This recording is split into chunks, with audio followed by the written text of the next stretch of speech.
Hey guys, this is Roos here, back with another video. We're doing a in-depth deck profile and analysis for Mimighoul. Now that we have the new support, I've got it here. I thought we could cook up something fun in the kitchen for Mimighoul, or as it's now going to be referred to, Maxighoul, because it's maximum power. Yeah. Rage of the Abyss brings us some fantastic new support. So we have a kind of mental 60 card deck here with a deck list, and then here I've provided some kind of things that you can do differently if you want to change it. So what I'm going to do is I'm going to do a deck profile. I'm going to talk a little bit. I'm going to show kind of a couple like one card combos that can get you in and how they can do it, and then we'll talk about things that can change in the deck if you want to, like budget variants and stuff. So I saw a list online and I quite liked it, so we've changed a few things and we're following some kind of lists from there. So first of all, we're going to start with the Mimighoul. This is all in engines, so it's like going to be separate to normal deck profiles.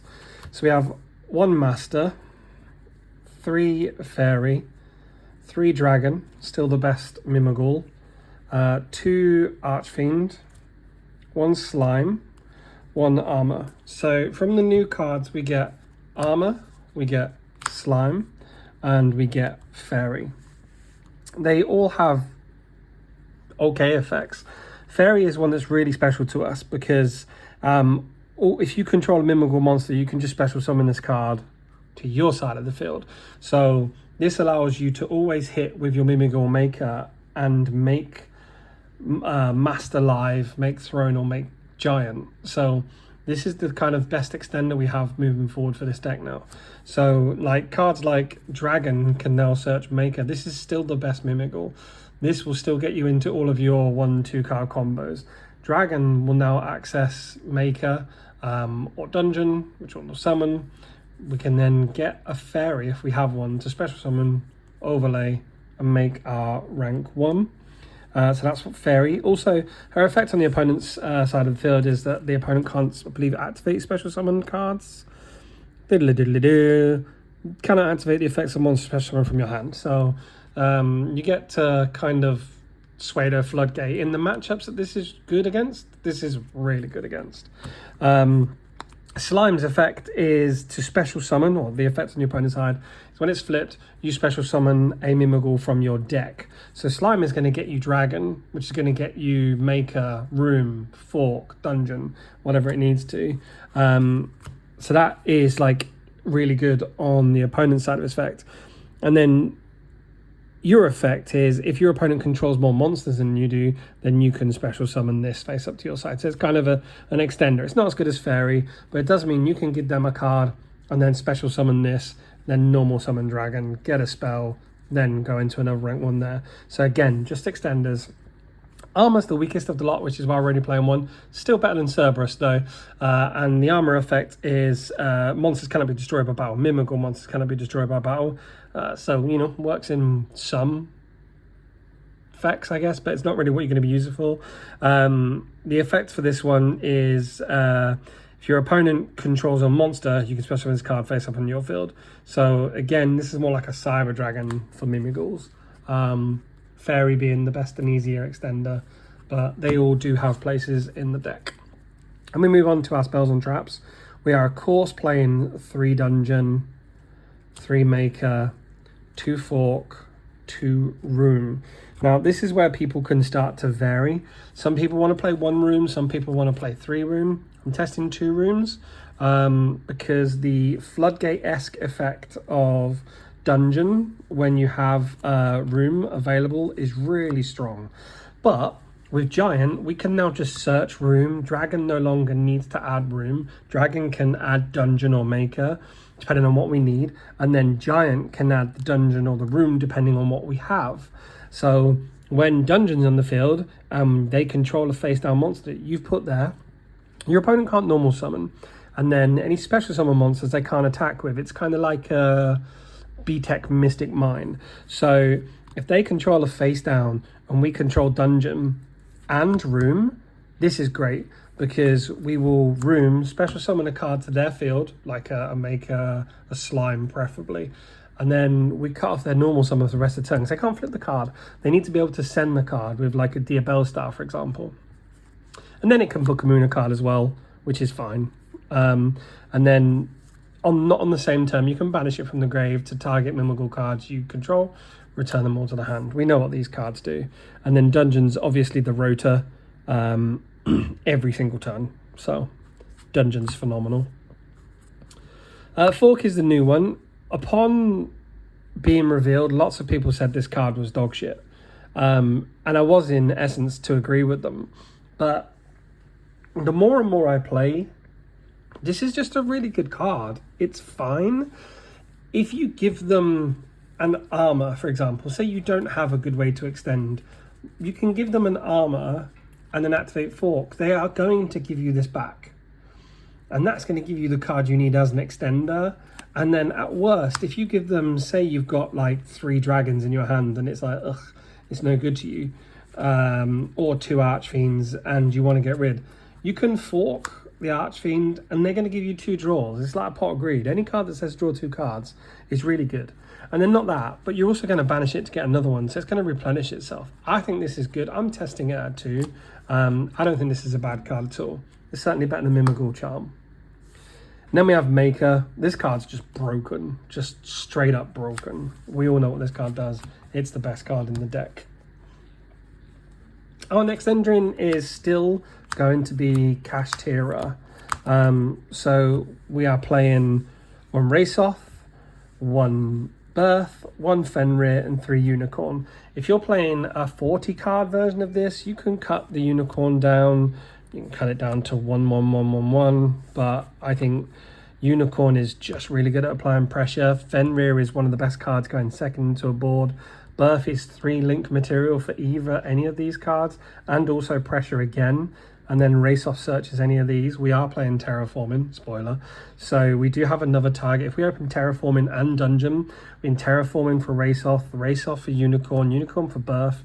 Then we can overlay the Raceoff, get rid of it, play Dungeon, Dungeon for Dragon, Dragon for Maker, Maker effect.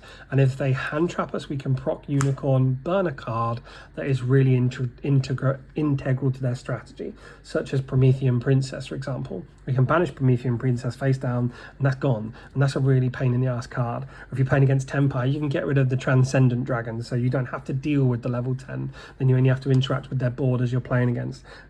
Get rid of a Zeus, which we know is only a 1-of, or a Desiree, or a Sequentia for Fiendsmith. So again, really, really good utility, and a fantastic supplement engine.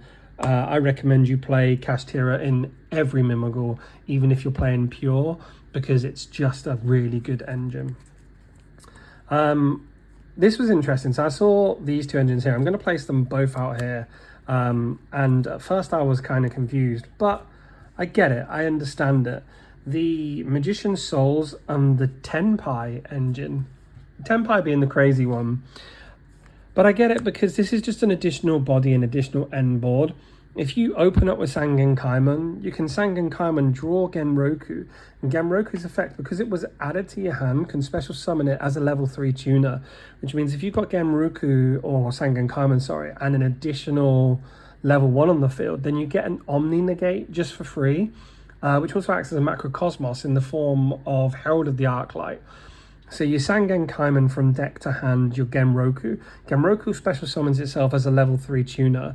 You normal summon your dragon, then you get your Maker, you do your combos, you have a level 1 left over, boom. Off they go to Arclight. You're now protected from Nibiru, from Imperm, from Ash, from all these hand traps. And then on your opponent's turn, they've got to play under a Pseudo Macrocosmos field and an Omni Negate. They can't normal summon because of Dungeon and the face down, which means they need to flip the face down, which means if you've searched the room, they then can't interrupt the room, they can't Ash it because you're going to have an Omni Negate, which then floodgates them from being able to normal summon. If they special, they can't use the effect. So this engine is quite cool. If you open the Genroku, this is all dead, and that's unfortunate. So, you know, high risk, high reward. It's up to you. This can be really bricky, but it can also just absolutely win games by itself. It's kind of cool. I quite like that. I thought that was really cool innovation. And then the Magician's Souls is just level 1 extender package that lets you draw. The good thing is, if you open with like 2 Sangen Kaimans, for example, you can Kaiman 1, get the Genroku, and then this is dead. But if you've got Magician's Souls or Illusions of Chaos, you can then tribute or special summon this by sending this to grave. You know how Magician's Souls work. And then get rid of the Kaimans or a fork for 2 additional draws. So if you open a Kaiman and a fork, what's really cool is you can Magician Souls the Kaiman and the fork, draw 2, banish the fork to get another fork, and then you've just plussed immensely. So it's just like additional free cards. And I think that's just, again, another great engine. And also at worst, it's a level 1 extender because Mimighoul Giant only requires level 1s. It doesn't require Mimighouls. So yeah, cool. So that's our engine. So as you can see, like, our engines and our Mimighouls is fucking huge. There is so much in this deck, which is just wild. It is a crazy beast of a deck, and it's great fun. You will see me doing so many different iterations of this deck over the time because I love this archetype. It's great. We'll play Pure with hand traps. We'll play Fiendsmith. We'll play Snake Eye. We'll play Cash. That you'll see. I've got them all on the side to show you the variations that we can play, but I love this. This is so good. That brings us on to the unfortunate part of the format, which is hand traps. Because we're playing 60 cards, we can play a lot. So we're going to be playing the triple Nibiru. We're going to be playing the triple Ash Blossom and Joy Spring. We're going to be playing the triple Effect Failure. We're going to play double Ghost Ogre and Snow Rabbit. Don't overlook this hand trap, this format, guys. This card is whack. Bestial Magnum. We're going to play our 1 Mulcharmy for Wallace because, you know, £125 a card is a bit crazy. We will get the other 2, but for now we've got 1. And then we've got triple Mulcharmy Perulia. So, you know, the Mulcharmy is coming in and costing phenomenal amounts of money. So we've got, what's that, 3, 6, 9, 12, 16 hand traps. And then we also, I guess you can put the triple infinite impermanence in here as well. So 19 hand traps. So that's a third of the deck is hand trap related cards. These are just designed to, if we're going second, we have the best opportunity we can to slow our opponent down. And this is a lot. This is a hell of a lot. These 2 cards are broken. Magnum is great because it searches you either a Genroku if you want to go down that line, or it searches you a Dragon, which is the most probable line. It's an extra body. And then Veiler, Ash, Nib, these cards are all just, you know, they are what they are. So 19 hand traps, 1/3 of the deck. And then it just leads us to kind of the spare cards like Ball Breakers. So we've got triple Tactics Talent. Because we're activating Mimighouls, which our opponent is activating, we get to draw 2, we get to rip 1, we get to take our opponent's cards with Unicorn. Like, this is just made for this deck. So we're playing 3 of this. And then we got the 1 Terraforming, the 1 Call by the Grave, the 1 for 1, and then the Azarine, Azrune, sorry. 1 for 1 is basically, you know, if you've got nothing in your hand and you need a play, you can 1 for 1, special dragon, get maker effect, boom, combo, happy days. And then Azrune is obviously for Silhouette Rabbit, spoiler. Call by the Grave is just so that we can get our cards to go through our Mystic Maker. Yeah, so that's the main 60. Whee! There is 40 card variants coming up, don't worry, but I've got a 60 for today. Our extra deck. So we have 1 Relinquished Anima. Obviously, this is just a nice link 1, good to lead with. We've got the Haggard Lizardoid. This is another card that I saw online. Target 1 monster from your face-up field or graveyard, 2,000 less attack. Then target a face-up monster on the field. Make its attack become equal to the original attack of the monster banished to activate this effect until the end of this turn. If you banish a monster that was originally a reptile, you can draw a card. It's just a link 2 with good arrows that has a generic effect that might become useful for us. Excuse me. IP Hieratic Seal. This is cool because with Genroku, with Magnum, and with Dragon, we can actually end on seals, and we can use the effect of seals to bounce and then get a Dragon on a follow-up turn as well. So this gives us options. So this is quite cool to play. Silhouette Rabbit. SP Little Knight, and then our link 4s are Nightmare Griffin and Access Code Talker. Griffin is still the play when you can get access to room because of the classic Suedo. Griffin, special a guy here, Griffin here, activate room to put the guy here. Now your opponent can't flip a monster, they can't normal summon. If they special summon, they can't activate the effect at all because of Nightmare Griffin, Dungeon, and the face down. So you're just locking them out from playing. The no fun zone, that's what Griffin allows us to do. So there are links. Links to be drive here. Herald of Arclight, we explained the reasons behind Herald of Arclight and why it's good with Genroku. Assembled Nightingale, we have loads of level 1s. We can put this bad boy down. We can attack directly, which can then allow us later on to go into Down a Magician into Zeus. There's no point not to play this. Number 13, Embodiment of Crime, or number 31, Embodiment of Punishment. Both do the same thing. If you've got a level 1 in your opponent's field, like a Slime or an Archfiend, something you need to get the additional body and you need to trigger it there and then. If you've got a Unicorn, a Dragon, you can then flip them up, make the effect activate, trigger Unicorn, triple Tactics Talent, and then use the effect of this. So it's good to do. Then we have our new 2 ones, Mimighoul Throne and Mimighoul Giant. Oh, 2 fantastic cards. So Mimighoul Throne, when it's summoned, you can special summon a Mimighoul Master by detaching 1 card, and you can special Master from hand, deck, or graveyard. That means that Master can go to 1 because you can guarantee to get it on your end board easily. And this is 2 level 1 Mimighoul monsters. It's up to you if you want to play 2. I like 1. Then on your opponent's turn, so say you've got your Master, I'm just going to pretend this is a Master, and this is your Throne. When your opponent activates a card, monster effect, whatever, it doesn't matter, you can just detach the card that's left on this to equip it to this. And then, depending how many materials were equipped to this when you attached it to this, this will then be able to bounce that many cards immediately. So if they summon a monster that's got a really big attack, you can just go boom, throw an effect, equip it, bounce that card back. So that's their normal summon. Cool. Then you can activate room, put a card face down, they can't normal summon anyway. But yeah, Throne is fantastic, really good card. And then this card, wow, this card is absolutely insane. This is just 2 level 1 monsters, so it's just generic. A non-Xyz Mimighoul monster can attack directly while your opponent controls a face down monster, while this card is on the field. When this card is summoned, add 1 Mimighoul card from your deck to your hand. Spell, trap, monster, whatever. Amazing. Then, detach material from this card, target face-up cards on the field, up to the number of face-down monsters your opponent controls, destroy them, and inflict 1,000 damage for each card destroyed. Oh, hi Mimighoul time win condition. Sure. Hi, attack directly with Master for 4,000, and then do this in main phase 2. Insane. This card is insane. I'd play 2 in a pure version. I'd play 2 of each of these. I do have them ready, so when we do our pure version, we've got them all ready to go. But yeah, this card is whack. It's great. And then Down a Magician Zeus, because we know what they do.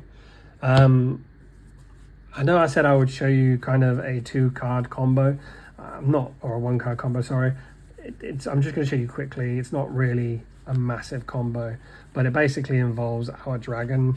So we normal summon dragon, get maker effect, and then we get slime and we get archfiend. Best case scenario, obviously, is that the slime goes to your opponent's side of the field, then you can special summon the archfiend with maker's effect. Archfiend will flip slime. Slime will trigger, which will allow us to get anything, which is going to get armor in this particular one. This will come to our side of the field. Then we can overlay this for Throne. Throne will detach the dragon. That will get us Master, wherever he's gone. Then you overlay these 2 for Giant Mimighoul, and then his effect will activate, and we will either search the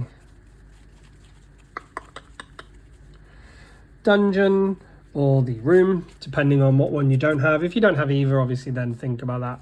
but then we will go this, this, and then that 1-card combo has locked our opponent out, because on their turn, sorry, we're going to get 1 bounce here with Master. We've got the Maker effect, and we're going to put 1 card on their field, face down defense, so they can't normal summon, and also Book of Moon's going to be able to put 1 card face down. And then on our turn, with whatever we got, we're going to kill on the crackback with Giant. So, you know, not so much it is a 1-card combo, but with all of the extra cards, there's easy ways to do that. If you want a combo video, I can show you test hands and everything. Just let me know in the comments below, and I'll sort it out for you at some point. Now we're going to talk different cards that you can do.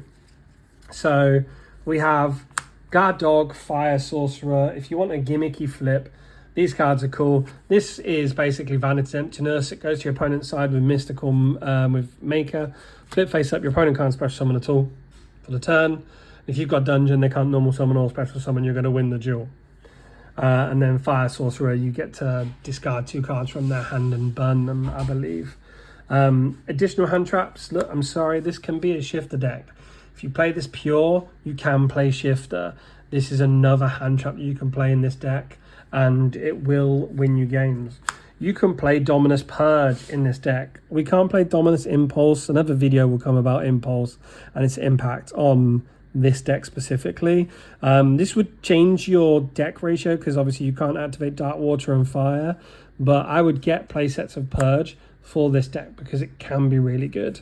Then we have like Pot of Prosperity. If you don't value the extra deck as much and you want to dig for just your pure combos, Thrust is another great one, because obviously with Thrust you can do the same with talents. You can also set the Mimighoul room direct from your deck. And then Forbidden Droplet is definitely a great card for kind of going second. So these are just like generic cards you can add. Extra deck cards you can add Typhon, you can add the Draco package as well. So because you've got lots of level 1, if you end on Throne and on Giant, then you can overlay this onto this, and then you can have your monster Omni style with Utopic Draco Future as well. So these are just additional kind of examples you can get.